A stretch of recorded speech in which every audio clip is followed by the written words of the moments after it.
Good morning.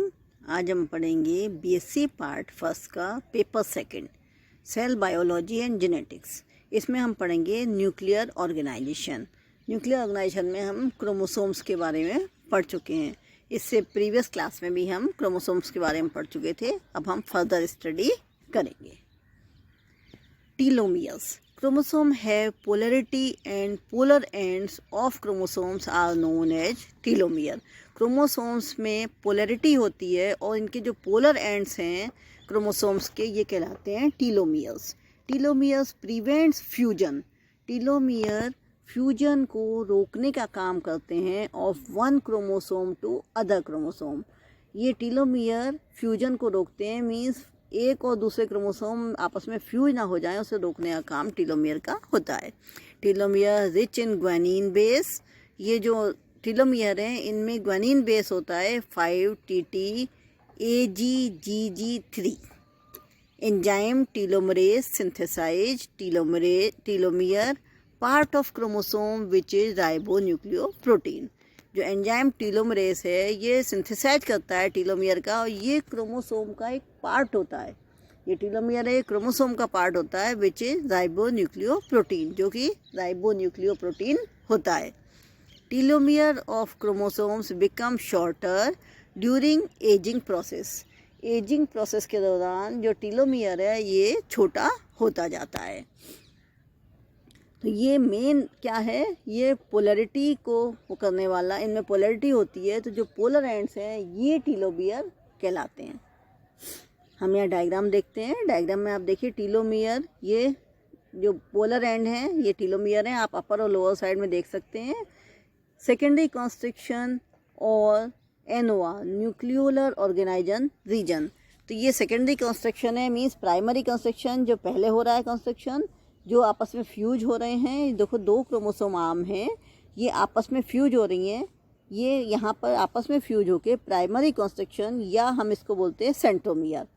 Again हम देखते हैं ये जो आर्म है, आगे बढ़कर आप देखिए सेकेंडरी कंस्ट्रक्शन हो रहा है। ये आर्म में इटसेल्फ फ्यूजन हो रहा है।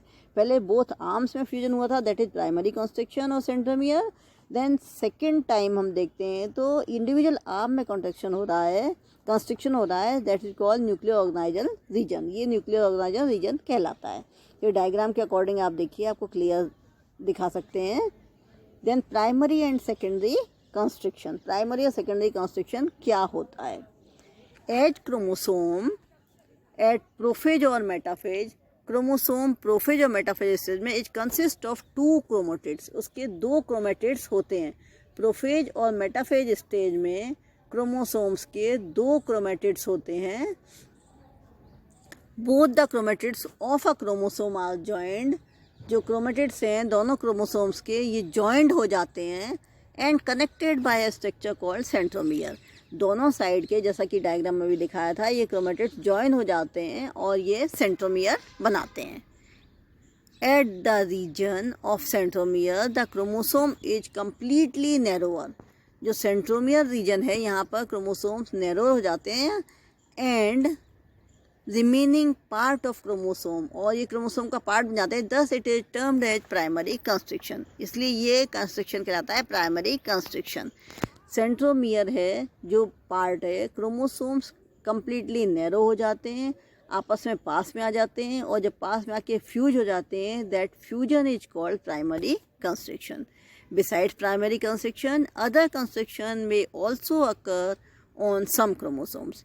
प्राइमरी कंस्ट्रक्शन के अलावा और भी क्रोमोसोम में एक अदर कंस्ट्रक्शन होता है which are known as secondary construction, जो कि सेकेंडरी कंस्ट्रक्शन कहलाता है। These construction are non staining and found at a constant location. ये नॉन स्टेनिंग होता है और कांस्टेंट लोकेशन पर होता है secondary construction. Secondary construction is also known as NOR. Secondary construction जो कंस्ट्रक्शन होता है वो एनओआर भी कहलाता है, या न्यूक्लियर ऑर्गेनाइजर रीजन कहलाता है। ये 13, 14, 15, 21 और 22 क्रोमोसोम्स जो ह्यूमन नंबर होता है वहाँ पर न्यूक्लियर ऑर्गेनाइजर रीजन होता है। हम अगेन डायग्राम में देखते हैं। डायग्राम में आप देखिए प्राइमरी कंस्ट्रक्शन ये बीच में होता है, सेंट्रोमियर है। ये क्रोमोसोमल आर्म दिखाई दे रही है, एंड में दोनों साइड में टीलोमियर है। देन सेकेंडरी कॉन्स्ट्रक्शन हो रहा है जहाँ न्यूक्लियर ऑर्गेनाइजर रीजन दिखाई दे रहा है। Then chromatids at metaphase stage each chromosome is consist of two cylindrical structure called chromatids। Metaphase stage में जो हर एक क्रोमोसोम है उसमें दो सिलेंड्रिकल स्ट्रक्चर्स होती हैं, ये क्रोमेटिड्स कहलाती हैं। Both sister chromatids are joined together by a common centromere, और जो सिस्टर क्रोमेटिड्स हैं ये आपस में जुड़ते हैं एक कॉमन सेंट्रोमियर से। अ क्रोमोसोम में हैव सिंगल क्रोमेटिड, क्रोमोसोम में सिंगल क्रोमेटिड होता है एनाफेज और टीलोफेज। ये एनाफेज और टीलोफेज स्टेज में सिंगल क्रोमेटिड होता है, और टू क्रोमेटिड्स प्रोफेज और मेटाफेज, और प्रोफेज और मेटाफेज में टू क्रोमेटिड्स होते हैं। अगेन हम देखते हैं इसको। At metaphase stage each chromosome is consist of to cylindrical structure called chromatids. Metaphase stage में दो सिलेंड्रिकल स्ट्रक्चर हैं, ये कहलाते हैं chromatids. Both sister chromatids are joint together, ये जो सिस्टर क्रोमेटिड्स हैं ये आपस में जुड़ जाते हैं एक कॉमन सेंट्रोमियर के थ्रू। अ क्रोमोसोम में हैव सिंगल क्रोमेटिड, एक क्रोमोसोम में सिंगल क्रोमेटिड होता है, कहाँ पर? एनाफेज और टीलोफेज स्टेज में। और टू क्रोमेटिड प्रोफेज और मेटाफेज, और प्रोफेज और मेटाफेज में टू क्रोमेटिड्स होते हैं। Each chromatid is consist of a single long thread of DNA associated with histones. हर एक क्रोमेटिड में एक सिंगल लंबा थ्रेड लाइक स्ट्रक्चर डीएनए होता है, जिसमें किससे एसोसिएट होता है? वो हिस्टोन्स से। नॉन हिस्टोन प्रोटीन और आरएनए आर ऑल्सो प्रेजेंट। केवल हिस्टोन प्रोटीन ही प्रेजेंट नहीं होते, नॉन हिस्टोन प्रोटीन और आरएनए भी प्रेजेंट होते हैं। At centromere two protein disc are present which is called kinetochores. Centromere में दो प्रोटीन डिस्क प्रेजेंट होती हैं, ये काइनेटोकोर कहलाती हैं। Kinetochore constitutes the actual site of attachment. Kinetochore constitute करती है एक्चुअल साइट जो कि अटैचमेंट की है of spindle and chromosome during cell division. Cell division के समय जो एक्चुअल साइट अटैचमेंट की वो काइनेटोकोर कॉन्सिस्ट करती है। और काइनेटोकोर क्या होते हैं? सेंट्रोमियर में जो दो प्रोटीन डिस्क होती हैं ये काइनेटोकोर कहलाती हैं। Then prokaryotic chromosomes. अब दो तरह के क्रोमोसोम्स होते हैं, प्रोकैरियोटिक एंड यूकैरियोटिक। तो prokaryotic chromosomes are found in the nucleoid of prokaryotic cell. जो प्रोकैरियोटिक क्रोमोसोम्स हैं ये न्यूक्लियोइड में पाए जाते हैं प्रोकैरियोटिक सेल्स में, and they are circular in shape, और ये सर्कुलर शेप के होते हैं। Unlike eukaryotic cells, prokaryotic cells don't have membrane bound nucleus. Eukaryotic cell में जैसे कि मेम्ब्रेन बाउंड न्यूक्लियस होता है, प्रोकैरियोटिक सेल में मेम्ब्रेन बाउंड न्यूक्लियस नहीं होता। Instead of their genetic material can be found in a region of the cytoplasm called nucleoid. इनमें जो जेनेटिक मटेरियल है वो प्रेजेंट होता है साइटोप्लाज्म में, जो न्यूक्लियोइड कहलाता है। Many bacteria harbour small extra chromosomal circular DNA capable of autonomous replication which are known as plasmid. बहुत सारे bacteria harbour small extra chromosomal circular DNA present होते हैं जो कि ऑटोनोमस रेप्लिकेशन के लिए कैपेबल होते हैं, ये प्लाज्मिड्स कहलाते हैं। जो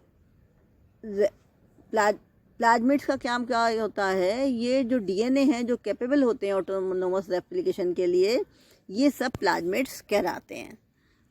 plasmids consist of circular double stranded DNA molecule. Plasmid में सर्कुलर और डबल स्ट्रैंडेड डीएनए मॉलिक्यूल होता है, मीन्स एडेनिन, थायमिन, ग्वानिन और साइटोसिन होता है। Mechanism of lac operon and tryptophan operon are the example of prokaryotic chromosome.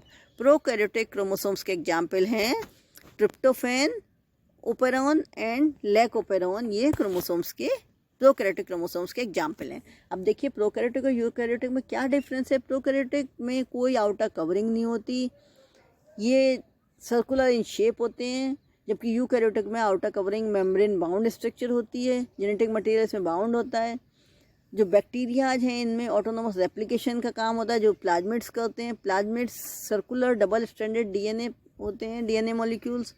Mechanism जो lac operon है और ट्रिप्टोफैन ओपेरॉन है ये प्रोकैरियोटिक क्रोमोसोम्स में होती है। तो हमने आज देखा